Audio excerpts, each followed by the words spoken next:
അപ്പം നെക്സ്റ്റ് ട്രിപ്പിലാണ് ഇപ്പം നമ്മളുള്ളത് മൂന്നാറിലാണ് കേട്ടോ. ജസ്റ്റ് മൂന്നാർ ടൗണിൽ നിന്ന് ലെഫ്റ്റ് എടുത്ത് ലക്ഷ്മി എസ്റ്റേറ്റിൻ്റെ റൂട്ടിലോട്ട് പോയിക്കൊണ്ടിരിക്കുകയാണ്. ഇന്നത്തെ അപ്പോൾ ഡെസ്റ്റിനേഷൻ നമ്മൾ മൂന്നാറോ കാര്യങ്ങളൊന്നും അല്ല, കുറച്ച് അല്ലാത്ത ഏരിയ, അതായത് ലക്ഷ്മി എസ്റ്റേറ്റ് ഒന്ന് റൈഡ് ചെയ്ത്, അതായത് ഇവിടുന്ന് ഒരു 9 കിലോമീറ്ററാണ് ലക്ഷ്മി എസ്റ്റേറ്റ് വരെ ഉള്ളത് മൂന്നാർ ടൗണിൽ നിന്ന്.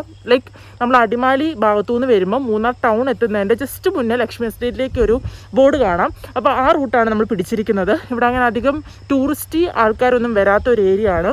ആൻഡ് നമ്മൾ പിന്നെ പോകുന്നത് ഒരു വെള്ളച്ചാട്ടത്തിലേക്ക് പോകണം, അതുപോലെ ആനക്കുളം കാണാൻ പോകണം. അപ്പോൾ ആനക്കുളം എന്ന് പറഞ്ഞാൽ പേര് പറയുന്ന പോലെ തന്നെ ആനകൾ വെള്ളം കുടിക്കാൻ വരുന്ന ഒരു കുളമാണ്. ഇന്ന് ആനയെ കാണാനായിട്ടുള്ള ഭാഗ്യം കിട്ടുമോ ഇല്ലയോ എന്നറിയത്തില്ല. സാധാരണ എന്നും രാവിലെയും വൈകുന്നേരങ്ങളിലും ആന ഇറങ്ങാറുണ്ടെന്നാണ് ഞങ്ങൾ വീഡിയോയിലും അല്ലാതെയൊക്കെ കണ്ടിട്ടുള്ളത്. സോ ഇന്ന് ലക്കുണ്ടേ കാണാൻ പറ്റും. അപ്പം ഇപ്പോൾ ജസ്റ്റ് ലക്ഷ്മി എസ്റ്റേറ്റിലോട്ട് കയറുമ്പം ഇവിടെ 2 മാനിനെ കണ്ടു, 2 നല്ല രസമുണ്ട്. അപ്പോൾ ഇപ്പം തന്നെ ഫുള്ളി ത്രില്ഡാണ്. കുറേ കാഴ്ചകളൊക്കെ ഇനിയും കാണാൻ പറ്റും എന്നുള്ള വിശ്വാസത്തിൽ നമ്മൾ സ്റ്റാർട്ട് ചെയ്യുകയാണ്. ഇനി മോസ്റ്റ്ലി എല്ലാം ജസ്റ്റ്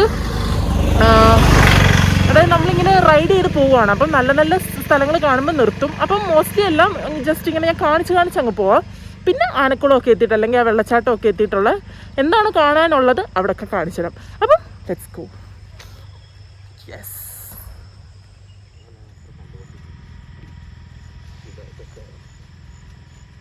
മാനില്ലേ? ഇല്ലില്ല, വരുന്നില്ല. തിരിച്ചു വേണം.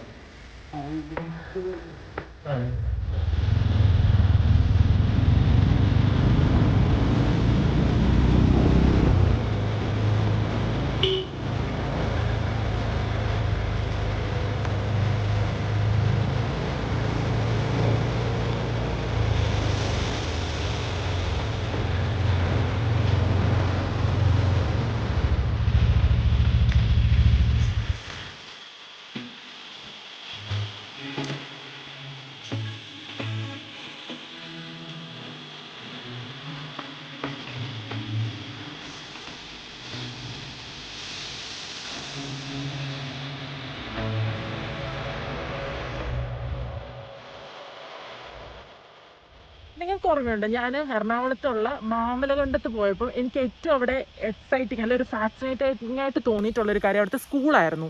നല്ല വെള്ളച്ചാട്ടമൊക്കെ പുറകിലുള്ള ഒരു സ്കൂള്. അതുപോലെ തന്നെ ഇപ്പം ഞാൻ മൂന്നാറിലെ ഈ ലക്ഷ്മി എസ്റ്റേറ്റ് വന്നപ്പം ഒരു സ്കൂളൂടെ കണ്ടു. അങ്ങോട്ട് നോക്ക്, അതാണ് government UP school Lakshmi estate Munnar. നല്ല ബ്യൂട്ടിഫുള്ളായിട്ടുള്ള ടീ പ്ലാന്റേഷൻ്റെ ഇടയിലുള്ള ഒരു കുഞ്ഞ് സ്കൂള്. എന്ത് രസമായിരിക്കുമല്ലേ അവിടെ പഠിക്കാനൊക്കെ. അത് UP സ്കൂളാണ്. അപ്പോൾ കുഞ്ഞു പിള്ളേരൊക്കെ ആയിരിക്കും. അവർക്ക് ഈ ഒരു ചുറ്റിനും ഈ കാഴ്ചകളും ഇവിടെ ഇങ്ങനെ കുറേ ഫീൽഡുണ്ട്. ഇവിടെ മിക്കപ്പോഴും ഇങ്ങനെ പശുക്കളൊക്കെ മേഞ്ഞ് നടക്കുന്നുണ്ടാവും. അപ്പോൾ ഇങ്ങനത്തെ നല്ല കിടിലൻ കാഴ്ചകളൊക്കെ കണ്ട് അവർക്ക് ഇങ്ങനെ സ്കൂളിലിരുന്ന് എൻജോയ് ചെയ്യാൻ പറ്റും. എന്ത് ഭാഗ്യം. ഞാൻ അവിടെ വെച്ചും പറഞ്ഞായിരുന്നു അവിടുത്തെ പിള്ളേരൊക്കെ നല്ല ഭാഗ്യം ചെയ്ത പിള്ളേരാണ്.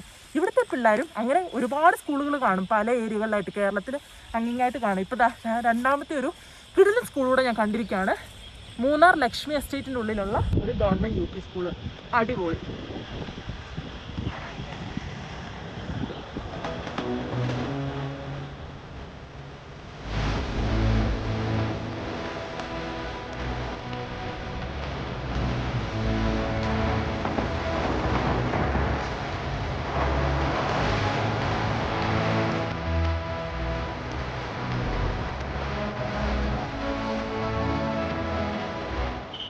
അപ്പോൾ ഇപ്പം നമ്മൾ കണ്ട ആ സ്കൂളെന്ന് പറഞ്ഞാൽ റോഡ് സൈഡിൽ തന്നെ ഉള്ള ഒരു സ്കൂളാണ് കേട്ടോ. അല്ലാതെ നമ്മൾ പ്രത്യേകിച്ച് ഒരു റോഡൊന്നും എടുത്ത് പോകേണ്ട ആവശ്യമില്ല അത് കാണാനായിട്ട്. നമ്മൾ മൂന്നാറിൽ നിന്നും മാങ്കുളം ഭാഗത്തേക്ക് പോകുമ്പം ലെഫ്റ്റ് സൈഡിൽ തന്നെ റോഡിൻ്റെ സൈഡിൽ തന്നെ കാണുന്ന ഒരു ലൊക്കേഷനായിരുന്നു അത്. അപ്പം അവിടെ കുറച്ച് നേരം നിന്നതിന് ശേഷം നമ്മൾ വീണ്ടും മുന്നോട്ടേക്ക് മാങ്കുളം ഭാഗത്തേക്ക് പോയിക്കൊണ്ടിരിക്കുകയാണ്. അപ്പോൾ ഒരു പെർട്ടിക്കുലർ ഡെസ്റ്റിനേഷൻ നോക്കിയൊന്നുമല്ല നമ്മളീ പോയിക്കൊണ്ടിരിക്കുന്നത്. പോകുന്ന വഴിയിലെ മനോഹരമായ കാഴ്ചകളൊക്കെ കവർ ചെയ്യാം. അതിൻ്റെ കൂട്ടത്തിൽ ഈ ഒരു ലക്ഷ്മി എസ്റ്റേറ്റിൻ്റെ ഭാഗത്തോടൊക്കെ ഒന്ന് റൈഡ് പോകണം എന്നുള്ളൊരു ഉദ്ദേശമാണ്. അപ്പോൾ അത്യാവശ്യം മോശമില്ലാത്ത റോഡൊക്കെ തന്നെയാണ്. അധികം ടൂറിസ്റ്റുകൾ മൂന്നാറിൽ വരുന്ന പോലുള്ള ടൂറിസ്റ്റുകൾ ഇവിടെ ഇല്ല എന്നുള്ളതാണ് ഇവിടുത്തെ പ്രത്യേകത. കൂടുതലായിട്ടും റിസോർട്ടുകളും അങ്ങനെയുള്ള കാര്യങ്ങളൊക്കെയാണ് കേട്ടോ. സ്റ്റേയുടെ കുറേ റിസോർട്ട് കാര്യങ്ങളൊക്കെ ഈ ഭാഗത്ത് വരുന്നുണ്ട്. അപ്പോൾ അതാ നമ്മൾ മുന്നോട്ടേക്ക് പോയിക്കൊണ്ടിരിക്കുകയാണ്.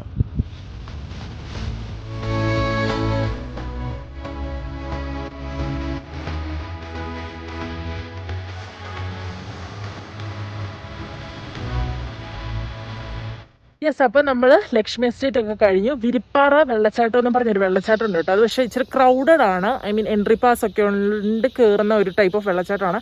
അതുകൊണ്ട് അത് സ്കിപ്പ് ചെയ്ത് നിറച്ച ആൾക്കാരൊക്കെ ആയിരുന്നു. എന്നിട്ട് നേരെ നല്ല അടിപൊളി ടീ പ്ലാന്റേഷൻ്റെ ഒക്കെ ഇടയിലൂടെ നമ്മൾ ഇനി മാങ്കുളത്തേക്കാണ് പോകുന്നത്. മാങ്കുളം ഒരു ടൗണാണെന്ന് തോന്നുന്നു. അവിടെ എത്തിയിട്ടാണ് പിന്നെ നമ്മൾ ആനക്കുളം ഭാഗത്തേക്കൊക്കെ പോകുന്നത്. നല്ല ഭംഗിയുള്ള റോഡിൻ്റെ ഇരുവശങ്ങളിലും ഇങ്ങനെ നല്ല ഭംഗിയുള്ള ടീ പ്ലാന്റേഷൻസും കാര്യങ്ങളൊക്കെ ഉണ്ട്. അങ്ങ് ദൂരമായിട്ട് വെള്ളച്ചാട്ടമൊക്കെ കാണാം. ഒരു ടീ പ്ലാന്റേഷൻ്റെ ഇടയിൽ കൂടെ ഒരു വെള്ളച്ചാട്ടമൊക്കെ വരുന്ന പോലെ കാണാൻ പറ്റും. നല്ല ഭംഗിയുണ്ട്. അപ്പോൾ ഇതെല്ലാം ആസ്വദിച്ച് പതുക്കെ പോയിക്കൊണ്ടിരിക്കുകയാണ്. ഒരു ഇടിമിന്നൽ പോലൊക്കെ കേൾക്കുന്നുണ്ട്. മഴ പെയ്യാൻ ചാൻസ് ഉണ്ടായിരിക്കും. എന്തായാലും ഇനിയിപ്പോൾ നമ്മൾ നേരെ അപ്പോൾ പെരുമ്പൻകുത്ത് വെള്ളച്ചാട്ടം പോകണമെന്നാണ് ആഗ്രഹിക്കുന്നത്. കാരണം അതാണ് ആനക്കുളത്തിൻ്റെ അടുത്തായിട്ടുള്ളത്. അപ്പം അവിടെയും പോയി ആനക്കുളം പോയി ആനേനെ കാണാൻ പറ്റുമോ എന്നുള്ള ഒരു നോക്കാം. നമുക്ക് പോവാം. അപ്പോൾ ഇങ്ങനെ പൊയ്ക്കൊണ്ടിരുന്നപ്പോൾ വഴിയിൽ വിരിപ്പാറ ബംഗ്ലാവ് എന്ന് പറഞ്ഞൊരു ബോർഡ് കണ്ടു. അപ്പോൾ അത് നോക്കി കയറിയതാണ് കേട്ടോ. ഒരു ചെറിയൊരു വീട് പോലെയാണ്. രസമുണ്ട്. മൂവി ഷൂട്ടൊക്കെ ചെയ്തിട്ടുള്ളൊരു സ്പോട്ടാണെന്ന് തോന്നുന്നു. അപ്പോൾ എന്തായാലും അതൊക്കെ കണ്ട് നമ്മൾ വീണ്ടും മുന്നോട്ട് തന്നെ യാത്ര തിരിച്ചപ്പം വഴിയിൽ ഒരു അടിപൊളി കാഴ്ച ഞാൻ കണ്ടു. അപ്പോൾ ആ കാഴ്ച എന്താണെന്ന് പറഞ്ഞാൽ ഒരു കിടിലം വെള്ളച്ചാട്ടമായിരുന്നു. സോ ആ വെള്ളച്ചാട്ടത്തിലോട്ടുള്ള വഴി ഞങ്ങൾ ഈ പിള്ളേരോട് ചോദിച്ചപ്പം അവർ ഇങ്ങനെ പറഞ്ഞു തന്നു, ഞങ്ങളുടെ കൂടെ പോര്, അപ്പോൾ മുകളിലോട്ടേക്കുള്ള വഴി വരെ ഞങ്ങൾ കൊണ്ടുവിടാമെന്നും പറഞ്ഞ് നമ്മളിപ്പം അവരെ ഫോളോ ചെയ്തുകൊണ്ടിരിക്കുകയാണ്. യെസ്, ഇതാണ് നമ്മുടെ വെള്ളച്ചാട്ടം. അപ്പോൾ ശരിക്കും എന്താണെന്ന് ചോദിച്ചാൽ നമ്മൾ റോഡ് സൈഡിൽ നിന്ന് ഇങ്ങനെ വെള്ളച്ചാട്ടം കണ്ടപ്പം ഭയങ്കര ഒരു എക്സൈറ്റിംഗ് ആയിട്ട് തോന്നി. അങ്ങനെ അവിടെ നിന്ന് 2 പയ്യന്മാരോട് ചോദിച്ചപ്പം അവർ പറഞ്ഞു തന്ന വഴിയെ നമ്മളിങ്ങനെ പോവുകയാണ് വെള്ളച്ചാട്ടം തപ്പി. Yes, let's see. കുറച്ച് നടക്കാനുണ്ടെന്നാണ് പറഞ്ഞൊരു ഹാഫ് അവറോളം. നോക്കട്ടെ എങ്ങനെയുണ്ടെന്ന്.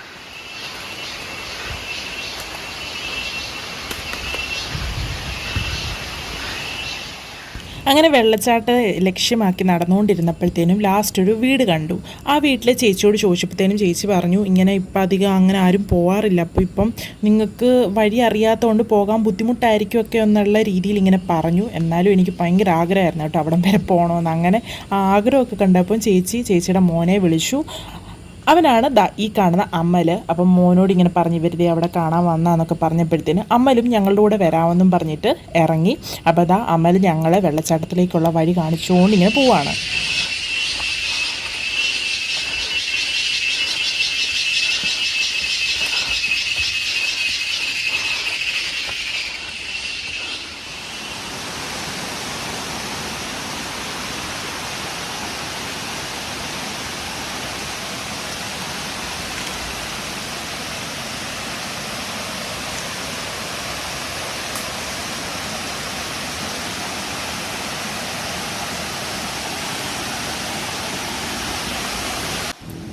ഈ കാണുന്ന പോലെ തന്നെ ഒരു കിടിലൻ കാട്ടിനുള്ളിൽ കൂടാണ് നമ്മൾ ഈ ട്രെക്ക് ചെയ്ത് വെള്ളച്ചാട്ടത്തിൻ്റെ അടുത്തോട്ട് പോയിക്കൊണ്ടിരുന്നത്.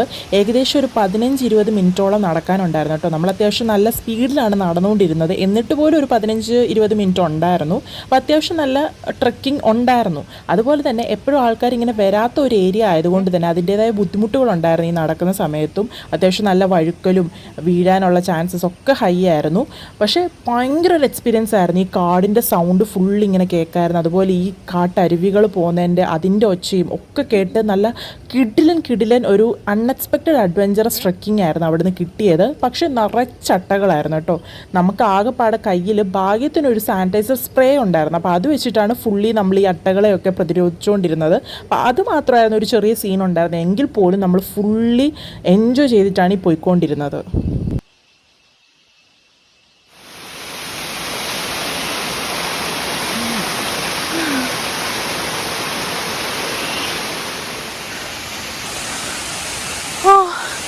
Finally, almost there.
ഒരു കിടിലൻ ഭീകരൻ വെള്ളച്ചാട്ടം തന്നെയായിരുന്നു. ഇത്രയും കാട്ടിനുള്ളിലിരിക്കുന്ന ഒരു വലിയൊരു വെള്ളച്ചാട്ടമാണ് കേട്ടോ. നല്ല ഹൈറ്റ്സിൽ നിന്ന് വരുന്നൊരു വെള്ളച്ചാട്ടമാണ്. ഭയങ്കരമായിട്ട് ഇഷ്ടപ്പെട്ടു. ഫുൾ കല്ലുകളാണ്, പാറക്കല്ലുകളാണ് ഈ വെള്ളച്ചാട്ടത്തിൻ്റെ താഴെ. അപ്പോൾ അതിൻ്റേതായിട്ടുള്ള റിസ്ക് ഉണ്ട്. സൂക്ഷ്യം കണ്ട് നടന്നില്ലേ നല്ല പണി കിട്ടും. അപ്പോൾ എന്തായാലും ഇവിടെ കുറേ നേരം നമ്മൾ സ്പെൻഡ് ചെയ്തു. കുറേ അവിടുന്ന് പോകാനേ തോന്നാത്ത ഒരു രീതിയിലുള്ളൊരു വെള്ളച്ചാട്ടമാണ് കേട്ടോ. നല്ല രസമുണ്ടായിരുന്നു. അങ്ങനെ വെള്ളച്ചാട്ടമൊക്കെ കണ്ട് മനസ്സ് നിറഞ്ഞ് താഴോട്ടേക്ക് തിരിച്ചിറങ്ങുമ്പോഴാണ് അലൻ ഞങ്ങളോട് ചോദിച്ചത് നിങ്ങൾക്ക് കേവ് കാണണമെന്ന്. പിന്നെ ഒന്നും നോക്കിയില്ല, അതാ നേരെ കേവിൻ്റെ ഇങ്ങോട്ടേക്ക് വന്നു. ഫുൾ കാടിൻ്റെ ഉള്ളിലായിട്ട് വലിയൊരു പാറയാണിത്. ഈ പാറയുടെ താഴെയായിട്ട് ഇങ്ങനെ ചെറിയൊരു തുരങ്കം പോലെ ഇങ്ങനെ കാണാം. ഇതിൻ്റെ ഉള്ളിലേക്കാണ് നമുക്കിങ്ങനെ ഗുഹ പോലാണ്. എൻ്റെ അമ്മ ഒരു വേറെ തന്നെ ഒരു എക്സ്പീരിയൻസ് ആയിരുന്നു കേട്ടോ. അവിടെ ഫുള്ളിങ്ങനെ കാടിൻ്റെ സൗണ്ടൊക്കെ ആയിരുന്നു. അതിൻ്റെ ഇടയ്ക്ക് ഇങ്ങനെ ഒരു കുഞ്ഞി ഗുഹ, അതിലോട്ട് ഇനി നമുക്ക് കയറാം.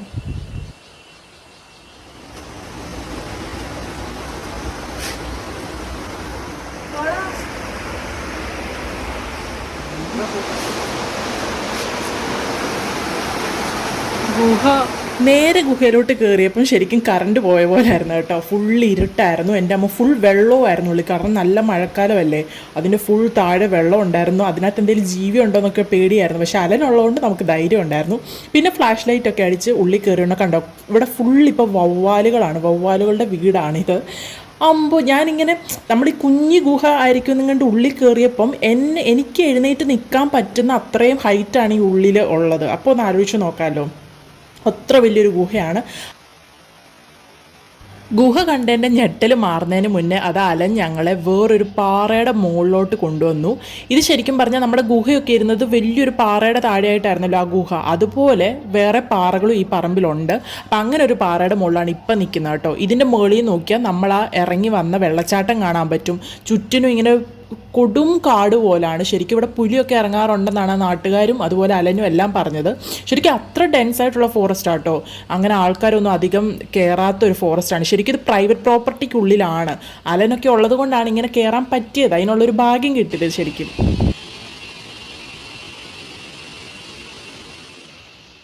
ഇങ്ങനെയുള്ള സ്റ്റെപ്പ് പോലെ അവിടെ പണിത് വെച്ചിട്ടുണ്ട്. അപ്പോൾ ഇതുവഴിയാണ് നമ്മൾ കയറിയതും ഇറങ്ങിയതും. ശരിക്കും ഇതെല്ലാം പണിത് വെച്ചിരിക്കുന്നത് അവിടെ മുന്നേ, കൊറോണക്കാലത്തിനൊക്കെ മുന്നേ ഒരു ക്യാമ്പ് സൈറ്റ് അവിടെ ഓപ്പൺ ആയിരുന്നു. അതായത് ടെൻറ്റ് ക്യാമ്പിങ്ങും കാര്യങ്ങളും ഒക്കെ പ്രൊവൈഡ് ചെയ്യുന്ന ഒരു ക്യാമ്പ് സൈറ്റ് ഉണ്ടായിരുന്നു. പക്ഷേ കൊറോണയ്ക്ക് ശേഷം അത് നിർത്തി പോയെന്നാണ് പറഞ്ഞത് അലൻ. അപ്പം അവരാണ് ഈ കാണുന്ന പോലെ കോണിയും കാര്യങ്ങളൊക്കെ അവിടെ സെറ്റ് ചെയ്ത് വെച്ചേക്കുന്നത്. പക്ഷേ ഇപ്പം മഴയും ഇതൊക്കെ ആയതുകൊണ്ട് അവിടെ മരങ്ങളൊക്കെ കുറേ വീണ് കിടപ്പുണ്ടായിരുന്നു. അങ്ങനെ അലനോട് തീരാത്തത്ര നന്ദിയുണ്ട്. കാരണം ഇതെല്ലാം കാണാൻ പറ്റിയത് അലൻ ഇങ്ങനെ കൊണ്ട് കാണിച്ചിട്ടുണ്ട്. അല്ലെങ്കിൽ നമുക്ക് അങ്ങനെ ഒരു ഗുഹ അവിടെ ഉണ്ടെന്നോ പാറ അവിടെ ഉണ്ടെന്നോ ഒന്നും അറിയത്തില്ല. അങ്ങനെ ഒരുപാട് താങ്ക്സും പറഞ്ഞ് അതാ ഞങ്ങൾ തിരിച്ചു പോവുകയാണ്. ഇനി നമ്മൾ ആനക്കുളത്തേക്കാണ് പോകുന്നത്.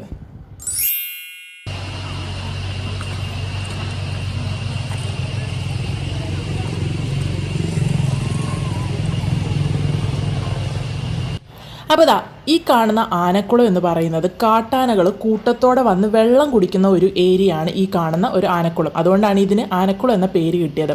അപ്പോൾ ഈ കാണുന്ന ഒരു ഏരിയയിലാണ് ആനകൾ വരുന്നത്. ആ ഉള്ളിൽ നിന്ന് കാട്ടിൽ നിന്ന് ഇങ്ങനെ ഇറങ്ങി വന്ന് ഇവിടെ വന്നാണ് വെള്ളം കുടിക്കാറുള്ള ഒരു പതിവ്. അപ്പം ഇവിടെ വന്നപ്പോൾ തന്നെ നിറച്ച ആൾക്കാരായിരുന്നു. അത്യാവശ്യം നല്ല ഫേമസ് ആയിക്കൊണ്ടിരിക്കുന്ന ഒരു സ്പോട്ടാണ് ഈ ആനക്കുളം. ഈ കാണുന്ന പോലെ തന്നെ കുറേ ആൾക്കാർ ഫാമിലി ആയിട്ടാണ് മജോറിറ്റി കേട്ടോ. ഒരുപാട് ആൾക്കാർ പല സ്ഥലങ്ങളിൽ നിന്നായിട്ട് ഇങ്ങനെ വന്ന് ഇവിടെ നിപ്പുണ്ടായിരുന്നു ആനയെ കാണാം എന്നുള്ള മോഹത്തിൽ. ഇവിടെ അങ്ങനെ ഒരു പർട്ടിക്കുലർ ടൈം എന്നില്ല, പക്ഷെ എന്നും ഡെയിലി ആന വരാറുണ്ടെന്നാണ് പറയുന്നത് കേട്ടോ. എല്ലാവരും കുറേ പേര് കണ്ടവരുണ്ട്. അപ്പോൾ വരുന്നത് മെയിനായിട്ട് ഈ വേനൽക്കാലത്തൊക്കെയാണ് വരുന്നതെന്നാണ് പറയുന്നത്. കാരണം അന്നേരമാണല്ലോ വെള്ളത്തിനൊക്കെ ബുദ്ധിമുട്ട്. ആ ഒരു ടൈമിൽ ഉച്ചയ്ക്കൊക്കെ ഇറങ്ങാറുണ്ടെന്ന് പറയും ആനകൾ. അല്ലാത്തപ്പോഴാണെങ്കിലും രാത്രിയിൽ, ഈ ഒരു സമയത്തൊക്കെ ആണെങ്കിലും തലേന്ന് രാത്രിയിലൊക്കെ വന്നെന്നൊക്കെയാണ് കടയിലുള്ള ചേട്ടന്മാർ പറഞ്ഞത്. അപ്പം ഇന്ന് ഞങ്ങൾക്ക് ആനയെ കാണാനുള്ള ഭാഗ്യം കിട്ടുമോ ഇല്ലയോ എന്നുള്ള ഒരു വെയിറ്റിംഗ് ഇവിടെ തുടങ്ങുകയാണ്.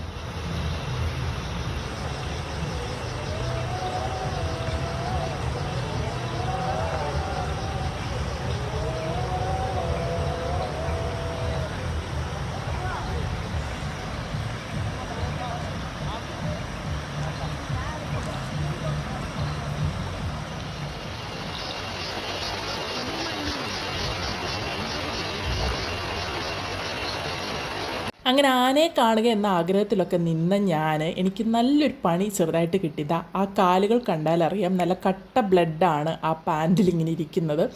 അപ്പം നമ്മൾ ഇറങ്ങി വന്ന വെള്ളച്ചാട്ടത്തിൻ്റെ അവിടെ നിറച്ച് അട്ടകളായിരുന്നല്ലോ. അപ്പം ഞാൻ കുറേയൊക്കെ ഇറങ്ങി വന്നപ്പോൾ തന്നെ കുറേയൊക്കെ അട്ടകളെയൊക്കെ കളഞ്ഞായിരുന്നു.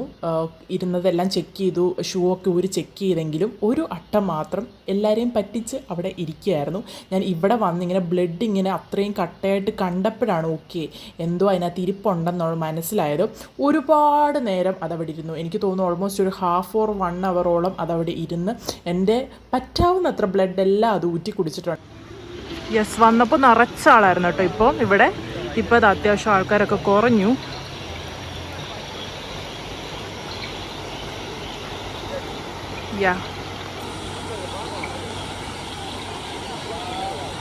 അപ്പോൾ നമ്മൾ ആനേനെ വെയിറ്റ് ചെയ്തിങ്ങനെ ഇരിക്കുകയാണ് ഇവിടെ. യെസ്, ഇപ്പം സമയം 8:30 കേട്ടോ. അപ്പം ഓൾമോസ്റ്റ് ഒരു 6 മണി കഴിഞ്ഞ് 6:15 ആയപ്പോഴാണ് ഞങ്ങളിവിടെ വന്നത്. അപ്പോൾ ഓൾമോസ്റ്റ് 2 hours കഴിഞ്ഞു. ഇത്ര നേരമായിട്ടും ആനയും വന്നില്ല, ഒന്നും വന്നില്ല. അപ്പോൾ ഇവിടെ ഇന്നലെ ആണെങ്കിൽ 7:30 ആയപ്പോൾ വന്നു. 10 ആനകളോളം വന്നെന്നാണ് ഈ കടയിലെ ചേട്ടൻ പറഞ്ഞത്. അപ്പോൾ ഡെയിലിയും ഒരു 2 ആനയെങ്കിലും വരാതിരിക്കില്ല എന്നൊക്കെയാണ് പറയുന്നത്. മേ ബി 9:30 10 മണിക്കോ ഒക്കെ ആയിരിക്കും വരുന്നത്. അറിയത്തില്ല ഇന്ന് വരുമോ ഇല്ലയോ എന്നുള്ളത്. എന്തായാലും ഇവിടെ ലൈറ്റൊക്കെ ഇപ്പോൾ ഇട്ടു.